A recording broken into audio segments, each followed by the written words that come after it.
Have you ever looked at a new token and seen it flying and thought, is this my next 100x? Or am I about to become somebody else's exit liquidity on Pump.fun? Because in crypto, that is usually a normal question. Not, hey, can this token go up? But who controls it? Who owns most of it? And how fast can they dump on me? And what matters even more now is with platforms like Pump Fun making token launches insanely easy and platforms like Zora turning itself into tradable tokens. There is so much degeneracy and opportunity in this space. And that so in this video, I'm going to show you how you can use websites and analytic tools to research new tokens, the red flags I look for, and what Pump.fun and Zora teach us about avoiding rug pulls. I want to make sure everybody understands nothing in this video is financial advice. I'm not telling you what to buy. I'm only showing you how to research risk before you put money into anything because most people don't get wrecked from bad luck. They get wrecked from skipping bad due diligence. First thing you should do is start with the chart. And the first place I go to is Dexscreener. And right now you're looking at the Dexscreener hot pair page. I always want to know how old is the pair, how much liquidity is in the pair, how much volume is it doing and has it done in the past, whether that move looks organic or completely bot driven, and whether this token just appeared out of nowhere 5 minutes ago looking for someone like you to pull out the rug. So, if the chart basically looks like a straight up rocket with no base, tiny liquidity, insane volume spikes, already know it might not be something you should trust just because the number goes up. And know that when you want to take on risks like that, you are a gambler. Screener is probably the tool I use more than any other when researching pair or researching new liquidity pools. The next thing I like to look at is smart contract risk tools. And so you got to find ways to check the contract risk. Now, I am not a blockchain developer. I have to usually call upon the use of AI or people who are smarter than me about coding. But for this research, I use websites like Sniffer, Go Plus, which you're seeing on my screen, and sites such as Solana Rug Checker. These tools can help you find obvious dangers extremely fast, but they won't find everything. Many of the sites I just mentioned will research things like, can the owner mint more tokens? Do they have blacklisted wallets? Can they freeze trading? Is it a honeypot where you can buy the token but you can't sell the token? Is that liquidity unsafe? A clean result is not proof the token is safe, just like poor results don't mean it is a rug pull. It just means that there could be obvious red flags that didn't get caught automatically. Now, you got to make sure to not treat these tools like a total green light. Treat them as a filter first. Now, this video is already helping you. Hit that like button so more people will stop getting rugged by stuff like Trump and Melania token and help them to spot tokens that are obvious rug pulls in 30 seconds or less. Now, after that, I want to know who actually holds the token. And this is where I use explorers like BaseScan, EtherScan, and SoulScan, where you can kind of examine the blockchain for any suspicious behavior because socials can't tell you if a project is community owned, but I'll tell you what, the scanning apps and Bubblemaps can. And if it's true and the wallets look very centralized, those wallets can kill a chart anytime they want. Bubblemaps, and right now you're actually looking at the DADSDEFISPACE bubble map, which is quite small running into the bear market, but you can see is slightly centralized. You can even see my own wallets, which are lit up in orange, or at least one of my wallets. These are excellent tools to look up the token holders because if a few wallets control the token supply, that token does not belong to a community. It just belongs to a team or a single owner, and they can dump whenever they want. One of the next tools I like to use now, if I want to track early buyers or smart money, especially on the Solana blockchain, I'll use the GMGN.ai app, and it's great to track new pairs, early buyers, and smart money wallets, whether those launches may look coordinated. This matters because some tokens are not obvious contract scams. They're just structured in a way where the insiders buy early, hype it hard, retail shows up at the exact moment those wallets need that exit liquidity. That's why I don't just ask, is that contract safe? I'm also asking who got in first, who is already up huge, and does this look like a real market or just a setup? Now, another screenshot idea, another site that I love to use is Crypto Rank. This is a great site for general research, and you can pull basic market data, price feeds, much like CoinGecko or Coin Market Cap. But this one can give you a lot of information with token unlocks and vesting. I love to use this site to see vesting schedules and VC funding rounds and to get an idea of where the token might experience sell pressure.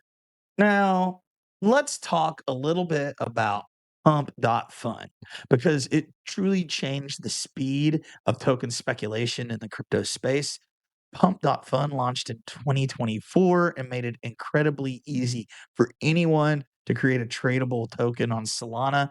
And that became a key lesson of this last market cycle because Pump Fun didn't invent bad tokens, but it made launching bad tokens much faster, easier, scalable, and more anonymous. This just meant that suddenly you had an environment where peoples and cabals could launch coins fast, hype them instantly, attract momentum traders, and dump just as fast. Now, to be fair, not every Pump.fun coin is a rug.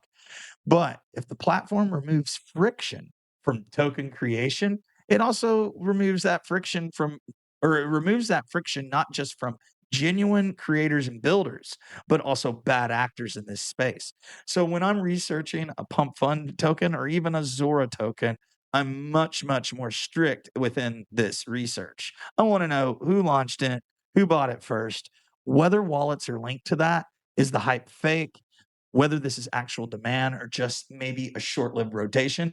Sometimes this takes a lot of research to do. That's what they call playing in the trenches. By the way, if you want more videos that break down crypto risk, token research, and DeFi red flags in plain English, please hit that subscribe button because this space moves fast and scams move even faster. Now, the next thing I wanted to talk about is Zora, and Zora's a little bit different, but not a lot. Now, Zora's model is more about creator coins and turning posts and creators into tradable assets. So the risk here isn't always a classic developer drains the liquidity and disappears type of rug. This risk is when the attention becomes tradable, speculation gets attached to the content itself, and it creates rooms for rug pulls.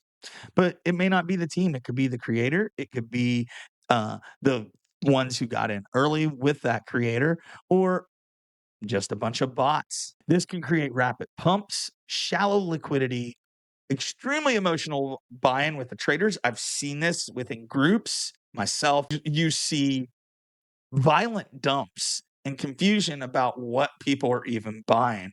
That's why I think Zora is still an important aspect of this conversation if we're talking about rug pulls. So, who benefits the most if attention spikes? Who holds the supply? What happens if the hype of that creator disappears? Because a coin tied to content can still leave buyers holding the bag if that creator loses momentum. Now, this cycle isn't even the first cycle that we have had rug pulls in the crypto space. Back when I first got involved in the crypto space during the 2021 cycle, you had Squid Token, and Squid Token was a textbook retail rug pull story. It was a Squid Game themed token. It surged and it collapsed from $2,861 to fractions and fractions of micro pennies in minutes, with widespread reporting that holders could not sell. This is a classic Honeypot. You also had SafeMoon. The SEC charged SafeMoon and entities with excess and executives in 2023 for alleging fraud and misappropriation of supposed locked liquidity within their own token. This is a good example why market language like safe and locked should never be trusted without verification. So honestly, what does safe enough look like in the trenches? Well, no protocol or no token is risk free, but safer setups usually have audited contracts from reputable firms, time tested code, not fresh launch with new code, multi sig or time lock governance, transparent treasury and admissions, which means a written white paper, deep liquidity, no weird tax token transfers, broad community scrutiny, and much social involvement around the token, limited upgrade powers or governance controls owned by the dev themselves. Look, the best row is to treat these new tokens like untrusted code, not like a brand. So you can't trust it. You have to research, dive deep into that token, and check it out for yourself. So before I finish up with today's video, I wanted to summarize my token research stack. So if I had to summarize my token research stack, it would be this. Number one, it would be Dexscreener to check charts, liquidity, pair age, and volume. Two, it would be Snoken Tiffer, Token Sniffer, Go Plus, or Rug to check for smart contract dangers. Step three would be Bubblemaps, token unlocks to check vesting and the holders of that token. And likewise, we would use SolScan, EtherScan, and Base Scan to verify holders, transfers, transactions, and deployer behavior. We can use GMGC to check early buyers, smart money, especially on the Solana blockchain. And we can use sites like Token Unlocks to look at vesting schedules. And of course, you research the token itself, go to its webpage, go to its X, its Telegram channels, Discord, talk to the community, ask questions, read that white paper. But the truth is, most people don't lose money on these new tokens because they miss some genius signal. They lose money because they skipped their basic research and they did not take the time to find out. They saw the hype, they saw the screenshots, they listened to the influencers, and they saw a chart moving, and they never once checked the thing that mattered. Who controls it? Who owns the supply? How easy would it be for the insiders to dump on them? Pump.fun showed how fast this token creation can become. And Zora showed them that once the attention itself is tradable, speculation follows, and on comes the volatility and the pump and dumps. Because in crypto, boring research is usually what saves you from the exciting losses. So if you found value from this, hit like, subscribe, and drop a comment below with the sketchiest token you've seen recently. I might use it in my next breakdown. Who knows? And remember, none of this today is financial advice. I'm just a dad who likes to research tokens. And until next time, ladies and gentlemen, peace